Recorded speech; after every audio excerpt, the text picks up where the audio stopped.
give yourself hours, how many hours I'll be there. The studio will just run itself.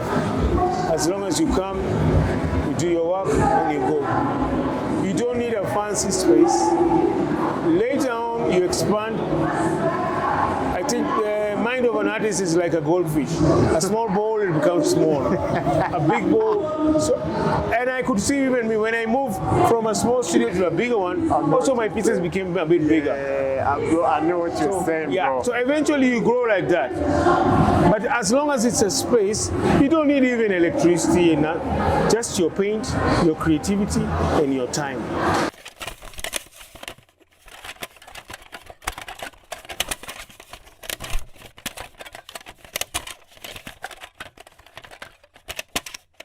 We have been almost 26 years. Guy, Yeah. what's the most, some of the gems that you think longevity gives you?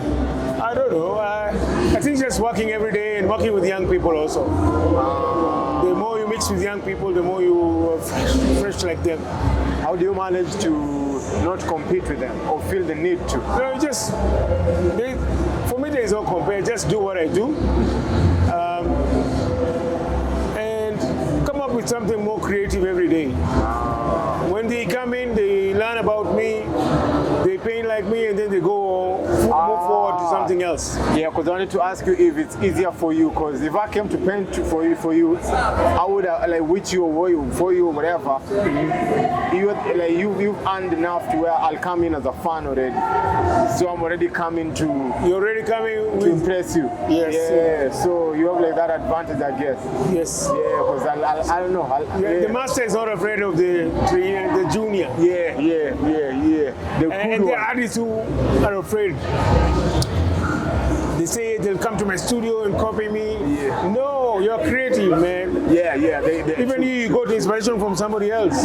True. If they copy, you have still the power to make it better. Because it was, I know what you're saying. Yeah. And how does it feel to have like work, nearly like popular work? What's that feeling? We have just painting. Not popular work and popular work. I don't know. I have other works which people don't see a lot.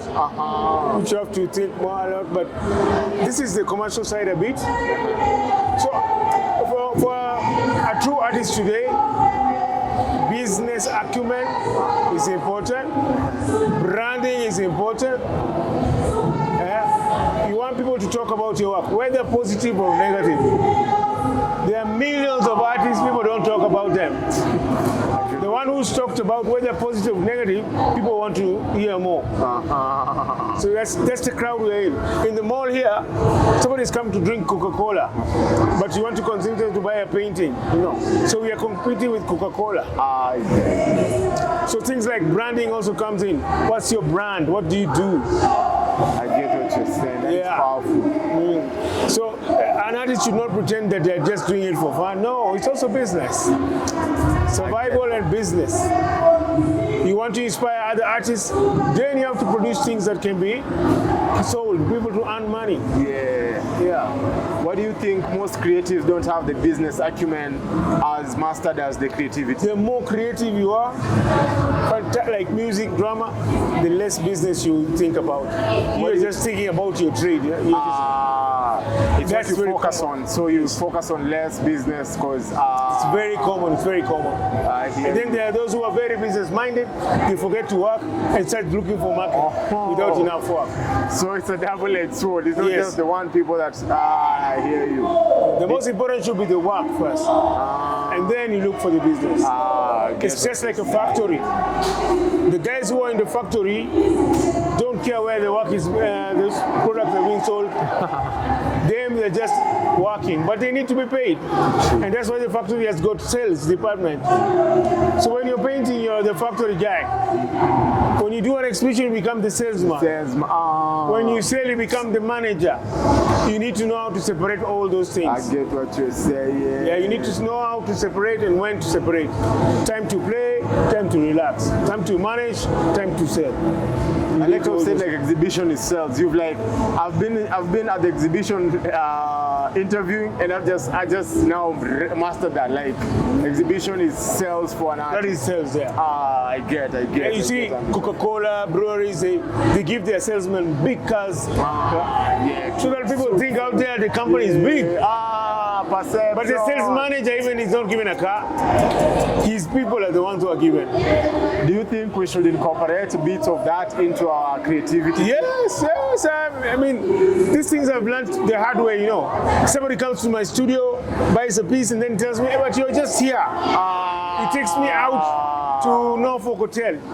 I tell him I don't have money. I say, no, you just come, let's go and see. That is where you can meet a client easily. Positioning now. Instead of going to Mogoka joint there to sit with those guys, it's very rare they'll buy a painting. They want to buy Mogoka. True though. So sometimes you take yourself to those guys. The people who buy, they see you. You have to position and price yourself. Yes. And basically, you have to internalize marketing to raise just like creativity in a way. I get what you're saying. An MD retiring, maybe a big lady, and they want to give her a present. She's got 2 houses, 2 cars, 2 TV sets, everything double. What does she have? A painting. Which painting? Oh, let's give her that painting of a big lady. Who does big ladies? You know that artist who paint those big women? I get what you're saying. So my brand is there already. I get what you're saying. Yes. Between talent and work ethic. Yes. What's your just I don't have a question. I just would like to pick your mind on what is in there about talent and work ethic. You need ethics. Okay. You need to have a time when you work. People know this is the time he's in the studio. This is the time he can get in touch. Whether it's 11 p.m. to morning, people will come at that time. Not you're random today, random out. No. You need your timings. And your clients will follow your timings. It's just like our doctor manages a clinic or something. Yes. So when I'm working with guys in the US, I know we are opposite. So I'm the whole night in the studio talking to them when they are awake. When I'm working with guys in India, in Japan, I know again the timing. Nice. But also in Nairobi, what time can people get me in the studio? That's very important. The people just walk in and walk out. Nice. When you were starting painting, and the art journey, did you envision being this involved in, like, you've mentioned a couple of countries? No. For me, it was just painting. Yeah. Of course, you have dreams of where you want to go, what you want to do. So 22 countries later, I'm still dreaming of more countries I want to go to. Things just happen. When you're working, things will just happen. I hear you. I think my first trip to Denmark. Oh, nice. Just a student invited me. Woo. And then later on the teachers, and then the school, and then a gallery, and then things like that. You see. Where do you develop this that mentality that you're kind of independent individual? You could like put, I don't know how to ask this. You just work. Yeah. The more you work, also people see you differently. Okay. But the idea is just you can't say you're an artist and half of the month you're just sleeping around, you don't do anything, you're just lazing around. So I try to do everything around art, from painting, teaching art, mentoring art. It's always, and also a lot of volunteering. I've done a lot of volunteering everywhere in the world. Break that down for us. Teach us how to maybe volunteer strategically. Do you volunteer strategically? Of course. Yeah. An organization sends me to Northeastern to work with refugees. The pay is not good. It's just volunteer. It's just enough. But you work so well. The next project next year, they don't call those guys. They just call me direct. You're the one who came. Just come and get the money to do the project. That's amazing. That's amazing. That's amazing. I've worked with a group where when the participants are coming in, the organizer hasn't brought in the materials. We're still waiting. We are still doing. I just dash out, go get my own materials, come and work. We finish around 1 is when the main office brings the materials. And you're telling these guys we're going back to school. You see? So the teachers can notice, and then next time, they don't call the office, they just call you. Not good. And does the being involved in several activities like the teaching, the mentoring, does it help you with your creative spark? Yeah, especially when I'm working with small kids. They're very spontaneous, so you try and use their own ideas also. You have that freedom, that ease of working on a piece. Because you're tapped in all generations by teaching, basically. It's a smart way. I was doing a big project with kids from grade 1 to grade 8 and 7. And we were doing a subject on hygiene and food security. The older the kids, they were trying to paint a nice looking painting of ugali. Okay? The smaller kids, them they just went with feelings. And one of them told me, can you mix for me a light blue color? So I added white to the blue. And then she said, okay, that's enough. So she goes to the paint. After 30 minutes, she comes to the paper full of blue. And I ask her, what is this subject? She said, this is hygiene. But it's all blue. She said, yeah, my mom uses the Omo, which is this color. She's brought all that thing to the color only. Yeah, a feeling, a memory, and that is painting. The best painters come.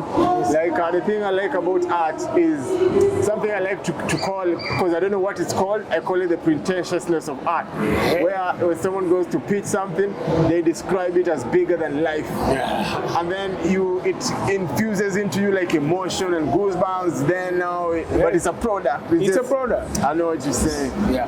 That is amazing. Now, picture, say if it was right now, and you are at that age where you started painting, say you've learned everything and you want to go start a studio.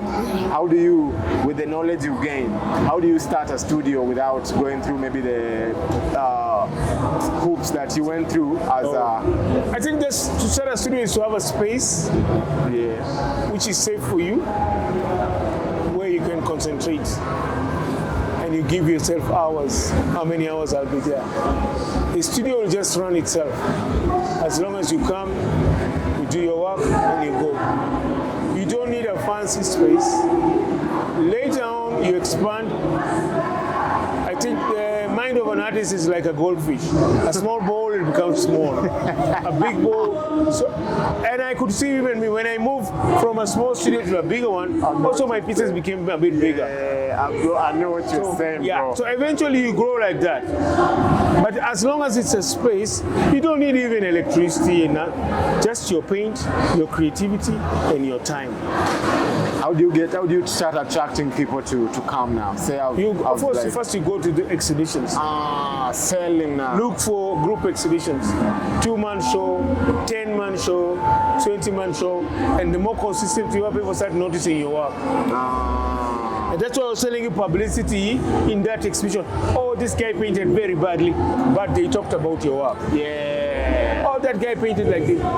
We did a show with 250 guys. 6 of my students, the reporter tried to hit on them. They are not creative, they are painting like their master. But the next week, we got people looking for these guys. Because out of 250 people, in the newspaper, there are only these guys mentioned. I get what you're saying. Yeah. So, publicity, whether good or bad, can help your work. Yeah, because it's a painter, it's in your work, it's not in your personality. So we should even be encouraged to be as destructive as possible. Then you use just some, it's called artistic license to create a bit more, exaggerate a bit here and there. And if somebody questions you, why did you enlarge there, or why did you, already they're talking about your work. It means it's touching them. Instead of you painting and then you go home, nobody remembers what you did, nobody remembers you. It was a nice picture. And my student, I tell him, I don't want a nice picture, I want a strong picture. Nice, but. And then others go to do shocking things. Shocking does not last long. Break that down. If you go watch a horror movie, tomorrow you watch watch it, you won't feel anything. The first time you feel it. True. Okay? So you want something that touches emotionally. True. Somebody looks and starts thinking about things. They start thinking, oh my, it flows emotionally. A painting like that lasts longer in somebody's head than a shocking painting where they just look and then they walk away. So I did some work with AIDS Council, and that was a problem. What do you paint so that people look and then feel it instead of saying something so horror? People just look and walk away. True that. And we used to do exhibitions in public spaces like Kenya Railway Station there. But you want people to stop and look at the picture. Not to look and then just walk away because it's very shocking or, it's bad.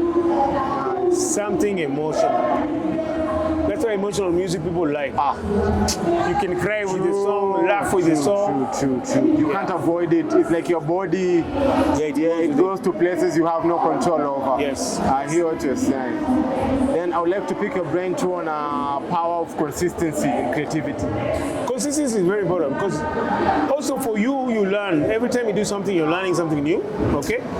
And people also can rely on you to come up with something. You see, so consistency is very important in the layer. You're learning always. Then I would like this to just from this side going your side to see what is the image of the Kenyan arts industry, just from what you've seen, from where you think it's going, from what because you're more involved in it directly more than as you are watching. So this is very competitive. Every year there are new artists coming up, many. And you can't know the difference between Kenyan and abroad. Everybody is inspired almost with the same things. The only things that will make people survive if you're consistent. Every 3 years you need to change a bit with the use of color or size or subject or everything. Because there's always somebody come who's learned about you and is much better than you, who's got more ideas than you. I remember Caroline Toko saying when she was in KISS, it's like every day there's somebody coming to become a presenter, can talk like her because they've listened to her all their lives. Much more beautiful, more attractive. So how do you get ahead always? You're supposed to be ahead of the game. I get that. Consistency. Right, because that also, I get what you're saying. It's like almost... And now also I'm getting guys who, I bought a painting from this artist, I bought 10 of them, I don't see him anymore. I'm trying to sell them, people don't know who he is. So again, being there in the future. So as an artist, I've never thought of that.